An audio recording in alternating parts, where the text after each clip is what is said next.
Isang normal na araw lang ito para sa batang si Hiroshi na hilig ang larong football. Ngunit lingid sa kaalaman ng kanyang mga kalaro na nakakarinig siya ng boses ng isang lalaki na siyang nagpapahirap dito.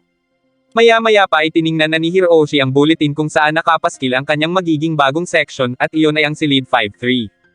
Sinabi ng kaibigan niya na ang section na iyon ay magkakaroon ng panibagong guro na may misteryoso o manong kapangyarihan. Sa silid ay ikinuwento ni Kyoko sa kanyang mga kaibigan na ang kanilang magiging bagong guro na si Nueno Meisake ay kapitbahay nila noon, at nabanggit din nito ang kakayahan nito na makipaglaban sa masasamang espiritu gamit ang kaliwang kamay niyo na palaging may nakasuot na guwantes. Maya-maya pa ay nakita ng isa nilang kamag-aral na parating na ang guro nila kaya kaagad silang pumunta sa kani-kanilang mga upuan. Habang nasa tapat pa lang ng pinto ay may sinasabit na ito, bagay na ikinatuwa ni Kyoko sapagkat napatunayan niya sa kanyang mga kaibigan na totoo ang mga sinabi niya.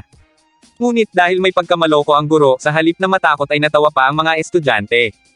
Maya-maya pa ay formal nang nagpakilala ang guro sa harap ng klase bilang Nueno Meisake na kilala rin siya sa bansag na Health Teacher Nubei. Gayunpaman pinagtawanan siya ng mga ito.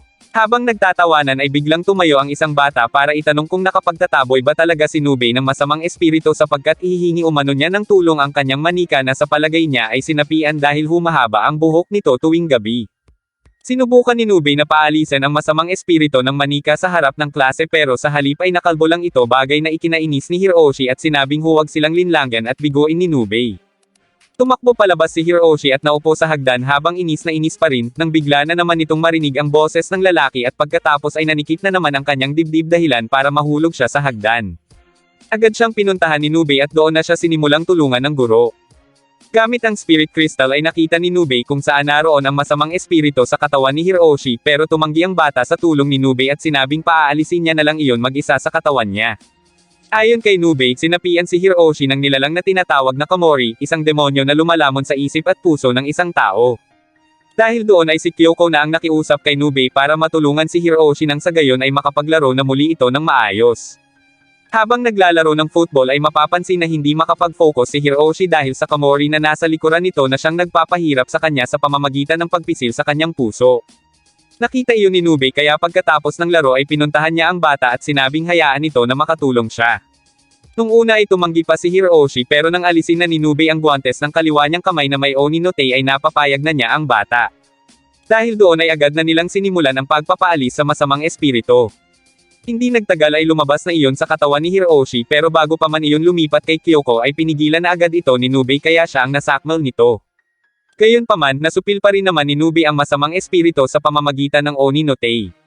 Pagkatapos ay napaluhod na lang si Nubei habang nakahawak sa kaliwa niyang braso, bagay na ipinag-alala ni na Hiroshi, ngunit bigla pa rin naman itong ngumiti sabay tanong kung naniniwala na ba sa kanya ang bata. Simula noon ay maayos nang nakakapaglaro si Hiroshi pero hanggang ngayon ay palaisipan pa rin kay Nubei kung ano ang dapat niyang gawin sa manika na tinutubuan pa rin ng buhok. Pero bago natin ipagpatuloy ay ipapakilala ko lang sa inyo ang application na palagi kong pinapanoorin ng mga paborito nating anime, ito ang Usini app. Ito ang pinakamahusay na application pagdating sa mga paborito nating anime dahil walang ads na gagambala sa inyo kapag nanonood kayo. Maaari din kayong manood dito ng anime, TV series, sports at iba pang mga pambatang palabas. Mag-e-enjoy kayo dito sa malawak na koleksyon ng mga pelikula, anime at iba't ibang palabas. Hindi pa available ang Usini app sa Play Store o Application Store pero pwede nyo itong ma-download gamit ang link na nasa description at pin comment sa baba. Ano pang hinihintay nyo, mag-download na at mag-enjoy sa mga paborito nating anime series na walang ads. Makalipas ang ilang araw, panibagong kaso naman ng kababalaghan ang naging usap-usapan sa eskwelahan. Agad na sinabi ni na Hiroshi kay Nubei ang tungkol sa multo na si Hanako na nakita umano ni Miki sa palikuran ng lumang paaralan. Naisa na nilang aksyonan ni Nubei ang tungkol doon, ngunit tumanggi ang guro sapagkat binisita na umano nito ang palikuran at wala namang nakitang espiritu kaya maaaring imahinasyon lang daw iyon dala ng takot. Dahil marami ring ginagawa ay itinaboy na ni Nubei ang dalawang bata, nang bigla namang tumayo si Ritsuko na naiihi pala at sinabi kay Kyoko na samahan siya sa palikuran dahil natatakot siya. Bago umalis ay nakiusap si Ritsuko kay Nubei na kumilos na, at dahil hindi kayang tiisin ni Nubei ang kagandahan ng kapwa guro ay sinabi pa nito na gagawin niya ang lahat ng kinakailangan para lang kay Ritsuko. Kinahapunan ay sumama ang dalawang bata kay Nubei papunta sa palikuran at doon ay naglagay sila ng mga fuchi na siyang magsisilbing panghuli sa espiritu dahil oras na dumaan ang espiritu ay gagalaw iyon. Naglagay din sila ng mga fuchi sa pasilyo dahil maaari umanong hindi gibakore si Hanako. Ang Gibokore ay isang uri ng multo na hindi makagalaw sa lugar kung saan ito namatay. Wala rin naman umanong nakatala sa paaralang iyon na may namatay doon sa palikuran. Ayon sa isang dyaryo, may isang babaeng estudyante ang namatay dahil sa atake sa puso sa isang palikuran ng paaralang elementarya sa bayan na iyon. Bagamat maituturing na Gibokore, sinasabi ng mga tao roon na pinagmumultuhan ni Hanako ang palikuran ng eskwelahan, at gumagala umano ang kaluluwa niyon kung saan-saan. Habang nakakaramdam ng takot ay biglang tumayo si Kyoko para magbanyo at pilit itong nagpasama kay Hiroshi dahil sa takot. Kahit may kasama na ay natatakot pa rin si Kyoko gayong wala naman doon ang multo kaya naisip ni Hiroshi na takutin palalo ito. Dahil sa pagkataranta ay kumaripes na ng takbo palabas si Kyoko nang hindi pa nakasuot ang pang-ibaba hanggang sa madapa ito kaya tawang-tawa naman si Hiroshi. Ngunit ang pagtawa ni Hiroshi ay biglang napalitan ng takot nang mapansin nito ang paggalaw ng Fuchi. Itinuro niya yun kay Kyoko pero dahil sa pagbibiro niya ay hindi ito naniwala sa kanya hanggang sa sumanib pa ang kaluluwa sa katawan ni Kyoko. Agad na tinawag ni Hiroshi si Nubei para masundan nila ang kaluluwa. Habang naglalakad ay sinabi ni Kyoko na hindi iyon ang babae na nasa dyaryo, sapagkat naramdaman niya na hindi sa ganoong paraan namatay ang kaluluwang sumanib sa kanya. Sinundan nila ang mga Fuchi hanggang sa makarating sila sa palikuran, at doon nila nakita ang isang babae na umiiyak habang sinasabi na hindi niya iyon mabuksan, na masakit ang kanyang tiyan, at paulit-ulit na sinasabi ang salitang mainit. Dahil doon ay inalis na ni Nubei ang guwantes ng kaliwa niyang kamay upang hawakan ang kaluluwa ni Hanako para makausap ito. Natuwa ang dalawa sapagkat maaari pala umanong magamit ni Nubei ang kaliwa nitong kamay sa ganong paraan, at hindi lamang para puksain ang masasamang espiritu. Habang hawak ang ulo ng kaluluwa ni Hanako ay nag-concentrate si Nubei at doon nito nakita ang masalimuot na pinagdaanan nito. Natatakot pala ito dahil sa trauma sa naganap na labanan. Sinusubukang tumakas ni Hanako mula sa apoy kaya nagpagala-gala ito sa lungsod hanggang sa marating ang paaralang iyon. Nagtungo ito sa palikuran pero dahil sira ang pinto ay hindi nito iyon nagawang buksan, at iyon ang dahilan kung bakit sumisigaw si Hanako. Nakahanda naman si Nubei na tulungan ito na makalabas doon para matapos na ang paghihirap nito, bagay na ikinatuwa ni Kyoko, lalo na ng babae. Ilang saglit lang ay nakalaya na si Hanako at magiging mapayapa na ito sa kabilang buhay. Pagkatapos yun ay umalis na si Nubei para makapagpahinga, habang naiwan naman ang dalawang bata na nag-aasaran tungkol sa pagiging duwag. Tumakbo si Hiroshi patungo sa palikuran habang nang asar kay Kyoko nang bigla itong makarinig ng boses ng isang babae na humihingi ng tulong. Natawa lang si Hiroshi at inisip na si Kyoko lang iyon pero pagbukas niya ng pinto ay laking gulat niya sa kaluluwang bumulaga sa kanya. Kinabukasan habang inaantok-antok pa si Nubei ay agad na nagising ang diwa nito nang makita ang napakagandang si Teacher Ritsoko. Naisip niyang yayain ito na kumain sa labas kaya dumiskarte siya sa pamamagitan ng pagsasabing may espiritu sa likod nito. Bilang normal na lang naman kay Nubei ang tungkol sa mga espiritu ay hindi nito naisip na matatakot si Ritsoko kaya palpak ang plano niyang pagyaya dito. Dismayadong pumasok si Nubei sa kanyang silid at doon ay inasar at pinagtawanan pa siya ng kanyang mga eskwela dahil nalaman pala ng mga iyon mula kay Miki ang nangyari. Marami pang nakakatawang pangyayari tungkol kay Nubei ang isiniwalat ni Miki kaya mas lalong napahiya ang guro habang nagtatawanan ang kanyang mga eskwela. Tingid sa kaalaman nila na may napakalaking mata ang nagmamasid din kay Miki. Kinahapunan habang naglalakad si Miki ay may naramdaman itong kakaiba mula sa likod niya pero hindi niya iyon pinansin at sa halip ay nagtago para makinig na naman sa nakakatuwang mga chismis ng isang nanay. Gayunpaman biglang umalis ang dalawang nanay dahil sa inis na palagi na lang may pinagtatawanan ang kapwa nila nanay na iyon. Dahil doon ay napaisip si Miki na ayaw niyang mangyari sa kanya na kainisan din ng iba, ngunit sa kabilang banda ay nagiging masaya naman siya sa ginagawa niya. Natatawang nagpatuloy si Miki sa kanyang paglalakad hanggang sa hindi niya napansin na isang nilalang na mahilig sa madadaldal ang kumuha sa anino niya. Kinabukasan habang tumatakbo si Hiroshi ay aksidente itong bumangga sa kokomelo ni Ritsoko, ngunit sa halip na mapahiya ay tuwang-tuwa pa ito at nakita ng malaking mata ang pangyayaring iyon. Maraming sikreto at nakakatawang pangyayari pa ang nakikita ng malaking mata, at lahat ng iyon ay ipinakalat nito gamit ang anino ni Miki. Sinimulan nito kay Hiroshi, ngunit maling impormasyon ang ipinagkakalat nito para makasakit ng damdamin kaya ang bawat isa ay napahiya.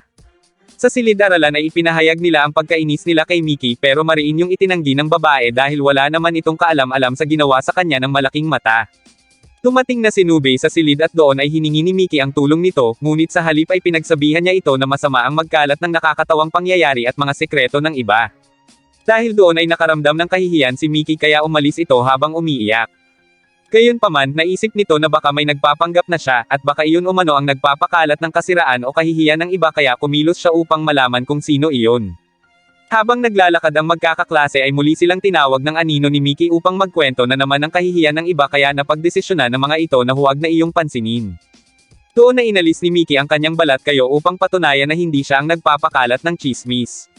Laking gulat ng mga bata nang ibunyag ng anino ang kanyang tunay na anyo at nagpakilala bilang Shadow Mouth Demon. Agad nitong kinuha si Mickey para kainin pero mabuti na lang at dumating si Nubei para bawiin si Mickey mula sa demonyo. Pagkatapos ay hinarap na ni Nubei ang Shadow Mouth pero maging siya ay ipinahiya rin nito. Gayunpaman para kay Nubei ay ordinaryong tsismis lang naman iyon dahil hindi naman palaging naririnig ang katotohanan at kung palagi lang maniniwala sa mga sabi-sabi ay masasaktan lamang. Inatake na ng Shadow Mouth si Nubei pero bilang ganti ay pinutol ni Nubei ang 5 nitong dila gamit ang Oni no Tei. Hindi nagtagal ay nasupil na ni Nubei ang demonyo bagay na ikinatuwa ng mga estudyante nito. Sa huli ay natutuhan ni Mickey na pawang magagandang tsismis na lang ang ikukwento niya tungkol kay Nubei. Kinabukasan ay puspusan sa pag-iinsayo si Makoto sa Tetsubo para sa gaganaping pagsusulit bukas. Ngunit nahihirapan siyang itaas ang kanyang katawan dahil masyado siyang maliit. Isa pa ay natatakot siya na baka mapagtawanan kaya pilit siyang nag-insayo. Habang paulit-ulit niyang sinusubukan na itaas ang katawan ay may biglang humawak sa mga paa niya na animoy tinutulungan siya, bagay na labis na ikinatakot ng bata kaya napatakbo na ito palayo. Nang sumunod na araw habang tumatakbo si Nubei sa pasilyo ng paaralan ay ito naman ang napasubsob sa kokomelo ni Ritsuko. Nagmamadali kasi ito dahil siya ang magiging guro ng gym class na sasailalim sa pagsusulit sa Tetsubo. Dahil doon ay pinaalalahanan siya ni Ritsuko na mag-ingat sapagkat marami umano ang naaaksidente sa Tetsubo ngayong buwan. Bago magsimula ay pinakiramdaman muna ni Nubei ang lugar kung may masamang espiritu ba doon na siyang posibleng dahilan ng mga aksidente. Dahil wala namang kakaiba ay nagsimula na sila. Una ay pinakitaan muna ni Nubei ng iba't ibang estilo ng Tetsubo ang kanyang mga estudyante pero mapapansin na balisa si Makoto. Pagkatapos ni Nubei ay sinimula na nila ang pagsusulit at nauna na si Kimura. Sunod agad na tinawag si Makoto pero napansin ni Nubei na may kakaiba sa bata kaya tinanong niya ito. Doon sinabi ni Makoto na hindi nila dapat gamitin ang Tetsubo dahil sa kappa o isang water demon na nagpakita sa kanya kahapon. Ngunit sa halip na maniwala ay nagtawanan pa ang ibang estudyante at tinuya pa si Makoto bagay na ikinainis nito sapagkat nagsasabi umano siya ng totoo. Sa kabila ng tawanan pinaniwalaan ni Nubei si Makoto kaya sa halip na mag-Tetsubo ay magma-marathon na lang sila. Sa faculty habang nagre-research si Nubei ay kini-question siya dahil sa pagpapasara niya ng Tetsubo at sa paniniwala na mayroon dong kappa. Pinag-usapan din siya ng mga estudyante kaya sinabi ni Makoto na itigil na ni Nubei ang ginagawa dahil wala namang maniniwala sa kanila at sasabihin na lang umano ng bata sa lahat na nagsinungaling lang siya. Pinigilan ni Nubei si Makoto at sinabing sa halip na gawin iyon ay manguha na lang ito ng ebidensya para mapatunayan na totoo ang sinasabi niya. Dahil doon ay ginamit muli ni Makoto ang Tetsubo nang makaalis si Nubei. Saktong dadaan si Hiroshi sa tapat ng Tetsubo kaya habang naroon si Makoto ay nasaksihan nito kung paano hinailan ng kappa si Makoto. Wala nang nagawa si Hiroshi para tulungan ang kamag-aral kaya agad niyang ibinalita kay Nubei ang nangyari. Agad nilang binalikan ang lugar para tulungan si Makoto. Gamit ang dowsing rods ay sinundan nila kung saan patungo ang daloy ng tubig sa ilalim ng lupa hanggang sa dalhin sila noon sa isang lumang balon. Bumaba sila sa balon at patuloy na hinanap si Makoto. Hindi nagtagal ay narating na nila ang parte kung saan posibleng nakatira ang kappa. Walang ano-ano ay may biglang humagip kay Hiroshi at iyon na ang tinatawag na kappa. Aatakihin na sana ni Nubei ang kappa nang bigla itong pigilan ni Makoto na nagsabing hindi iyon masama. Sa katunayan ay pinuprotektahan umano sila ng kappa mula sa bomba na nasa ilalim ng lupa ng paaralan. Inisip ni Nubei na ang bomba ay naiwan doon noong panahon pa ng digmaan at kailangan iyong maalis sa lalong madaling panahon. Samantala, inalis na ng principal ang karatula sa Tetsubo para muli na iyong magamit ng mga estudyante. Dahil doon ay mas lalo nang nag-itak ang lupa sa ilalim kaya kumilos na si Nubei. Gamit ang kanyang Oni no Tei ay tinakot niya ang mga bata na nasa Tetsubo para magtakbuhan ang mga ito at ilang segundo lang ay tumakbo na sila at doon na sumabog ang bomba. Inihatid ng kappa ang 4 papunta sa ligtas na lugar. Labis ang pasasalamat ng mga ito sa kappa dahil maraming buhay ang nailigtas nito. Samantala, bilang kapalit sa naantalang pagsusulit, sa halip na Tetsubo ay table tennis na lang ang lalaruin ng mga ito upang mabigyan sila ni Nubei ng grado sa gym class. Nang sumunod na araw ay naglaro naman ang mga ito ng football na paboritong laro ni Hiroshi pero kabaligtaran naman para kay Kimura. Pagkatapos ay nagtungo naman si Nubei sa kaitaasan ng gusali ng paaralan para mag-orasyon, ngunit itinigil niya rin agad iyon sapagkat ayaw makinig ng espiritu sa kanya, at aniya ay matatagalan pa iyon kaya mas mabuti pa umanong pagbawalan muna ang mga estudyante na pumunta roon. Habang inaaral ni Nubei kung paano masusupil ang espiritu ay biglang dumating si Ritsuko upang ipaalam sa kanya na nagbabalak umano sina Hiroshi na tingnan ang may 13 baitang na hagdan. Ang hagdan na iyon na papuntang rooftop ay may 12 baitang umano kapag umaga at nagiging 13 kapag gabi. Ngunit oras na may tumungtong sa pan-13 ay bigla na lang iyong maglalaho at hindi na makakabalik pang muli. Habang nakatitig ang dalawa sa hagdan ay bigla silang ginulat ni Kimura at sinabing bilangin nila ang baitang. Ginawa yun ng dalawa pero 12 lang ang mga baitang kaya para kay Kimura ay chismis lang ang tungkol sa pan-13. Maya-maya pa ay dumating din doon si Nubei para yayain na ang tatlo na bumaba. Sapagkat hindi rin naman umano ng mga ito makikita ang ika-13 baitang dahil tanging masasamang tao lang ang makakakita nyon. Habang naglalakad pababa ay napansin ni Kimura ang kagamitan ni Nubei para sa paghahanap ng mga espiritu kaya nagtaka ito. Maya-maya pa ay nagsimula na ng klase si Nubei pero napansin nito na wala si Kimura. Nasa labas iyon at nagbabalak na akyatin muli ang may 13 baitang dahil aminado ito sa pagiging masamang tao sapagkat palagi siyang hindi uma-attend sa klase at dinudumihan ang mga pader, hindi rin siya nagbabayad ng pamasahe at nangungupit pa sa kanyang ama. Ngunit maya-maya pa ay natuntun din siya ni Nubei at pilit na pinabalik sa klase dahil sa simultaneous national practice exam na magsisimula bukas kaya kailangan nilang magkaroon ng practice pagkatapos ng kanilang klase. Gayunpaman, hindi napansin ni Nubei na tumakas muli si Kimura at dumiretso ito sa faculty. Nang makitang naroon si Ritsuko ay nagkunwari ito na ipinapatawag iyon ni Nubei para palihim na makakuha ng sagutan papel. Doon ay nakilala nito ang pasaway din tulad niya na si Sasaki na palihim ding kumuha ng sagutan papel at inaya pa siya na sumali sa grupo ng mga ito. Samantala, nang makarating si Ritsuko sa silid-aralan ay agad nitong tinanong kung bakit siya ipinatawag ni Nubei kay Kimura. Doon palang nalaman ni Nubei na natakasan na naman siya ni Kimura kaya tinapos na nito ang klase at nagpatulong sa mga estudyante sa paghahanap sa pasaway na bata. Isinama naman ni Sasaki si Kimura sa hagdan na may 13 baitang at sinabing naroon ang mga iba pa nilang kasamahan. Ikinwento nito ang nangyari 10 taon na ang nakaraan tungkol sa isang pasaway na estudyante tulad nila na nananakot sa mga guro gamit ang patalim at nagnanakaw pa ito ng mga pagkain sa tindahan. Tinangka rin umano nito na sunugin ang paaralan pero dahil nahuli iyon ng isang guro ay tumakbo iyon pataas ng hagdan. Sa kasamaang palad ay nadulas iyon at namatay. Pagkatapos ng insidenteng iyon tuwing may pasaway na bata na umaakyat doon sa hagdan ay nagiging 13 ang mga baitang nyon. Pinilit na ni Sasaki si Kimura na akyatan ang hagdan at nang nasa pang 12 baitang na sila ay doon na inamin ni Sasaki na siya ang estudyanteng namatay doon. Napasigaw si Kimura nang makita ang tunay na itsura ni Sasaki kaya nalaman ni Nubei ang kinaroroonan niya. Agad nilang pinuntahan si Kimura pero huli na ang lahat dahil naitulak na ni Sasaki si Kimura sa pan-13 baitang. Dahil doon ay inilabas na muli ni Nubei ang kanyang Oni no Tei upang buksan ang lagusan ng pan-13 baitang. Pinakiusapan ni Nubei ang kaluluwa ng mga bata pero nagmatigas ang mga ito dahil alam nila na dahil bata pa sila ay hindi kayang saktan ni Nubei ang mga espiritu nila. Gayunpaman pilit na nagmakaawa si Kimura na mailigtas siya kaya pinagtulungan siyang hilahin nina Hiroshi, Kyoko, at Makoto. Nagtaka ang mga kasamahan ni Sasaki kung bakit tinutulungan ng tatlo si Kimura gayong pasaway din iyon tulad nila. Sa tulong ni Nubei ay tuluyan nilang nabawi si Kimura at pagkatapos ay pinagsabihan niya ang mga espiritu na tigilan na ang pagiging pasaway. Ngunit hindi pa rin nakinig ang mga ito kaya napilitan na si Nubei na gamitin ang kanyang Oni no Tei. Sa huli ay natuto na si Kimura kaya ibinalik na nito sa guro ang saguutang papel at humingi ng paumanhin. Sa kabila ng lahat ay naniniwala pa rin naman si Nubei na mabuting bata si Kimura, at simula noon ay naging kaibigan na rin ito nina Hiroshi. Makalipas ang ilang araw, isang nilalang na tinatawag na Yuko ang nagkatawang tao upang makapasok sa mundo ng mga tao at hanapin ang bungo na angkop sa kanya. Sa pamamagitan ng puting kristal ay natukoy nito ang taong hinahanap niya. Sa paaralan, habang sinisimula ng principal ang meeting ay kinwentuhan ni Nubei si Ritsuko ng tungkol sa haunted house at mga multo dahilan para matakot na naman ito.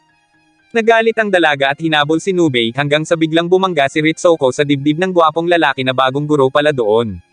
Ipinakilala sa kanila ng principal ang bagong PE teacher na si Tamamo Kyosuke. Habang nakatingin ang lahat kay Tamamo ay lingid sa kaalaman ng mga ito na si Tamamo ay ang nilalang na si Yuko na nagbalat kayo sa mundo ng mga tao upang hanapin si Hiroshi. Gayunpaman, may kakaibang aura na naramdaman si Tamamo nang makita nito si Nubei. Maya-maya pa ay ipinakilala na ito ni Nubei sa mga estudyante, at mapapansin na pinagkaguluhan ito ng mga mag-aaral na babae, at ikinumpara pa sa ating bida. Gayunpaman, agad na natuon ang atensyon ni Tamamo kay Hiroshi at nilapitan niya ito, habang tinitingnan ang perpekto at angkop na bungo ng bata para sa kanya. Habang nagaganap iyon ay nagsimula na ring makaramdam ng kakaiba si Nubei sa bagong guro. Makalipas ang ilang minuto ay nagsimula na sila ng pagpapractice para sa darating na soccer event sa susunod na linggo. Dahil paboritong laro ni Hiroshi ang soccer ay nagpakitang gilas dito si Tamamo para makuha ang loob ng bata. Hinamon pa niya si Nubei ng one-on-one. Noong una ay nakay Nubei ang suporta ni Hiroshi pero nang magawang agawin ni Tamamo ang bola ay hinangaan na ito ni Hiroshi. Natigilan naman si Nubei sa kanyang kinatatayuan sapagkat nakita nito na naging bungo ang bola. Dahil doon ay sinabi nito kay Kyoko na isama si Hiroshi paalis dahil alam niya na ngayon ang pagkatao ni Tamamo. Gayunpaman sinundan pa rin ni Tamamo si Hiroshi na nasa silid-aralan. Doon ay ibinigay ng bata sa kanya ang ginawa nitong Nisenga na inisip niyang normal na tela lang. Pagkatapos ay isinama niya sa silid ng mga kagamitan at doon niya na ibinunyag ang kanyang totoong pakay kay Hiroshi. Ngunit lingid sa kaalaman ni Tamamo na may plano na rin pala sa kanya sina Nubei at doon ay sinabi ng guro na ang Nisenga na suot ni Tamamo ay may sumpa. Gayunpaman, mabilis lang na sinira ni Tamamo ang mga Nisenga dahil sa angking lakas nito na hindi basta-basta tinatabla ng mga sumpa. Pagkatapos ay binihag nito si Hiroshi at gamit ang kanyang mga alaga ay iniwan niya si Nubei na nakikipaglaban sa mga iyon. Ngunit nang mapasandal sa pader ay napansin ni Nubei na ilusyon lang ang mga umaatake sa kanya dahil oras na huminto siya sa paggalaw ay mawawala na rin ang ilusyon at iyon ang tinatawag na Genshi no Jutsu. Matapos mapagtanto ang lahat ay agad na kumilos si Nubei para habulin si Yuko pero hindi niya maiwasang malito sa mga ilusyon ni Yuko hanggang sa mabangga siya ng isang truck na inakala niyang isang matanda.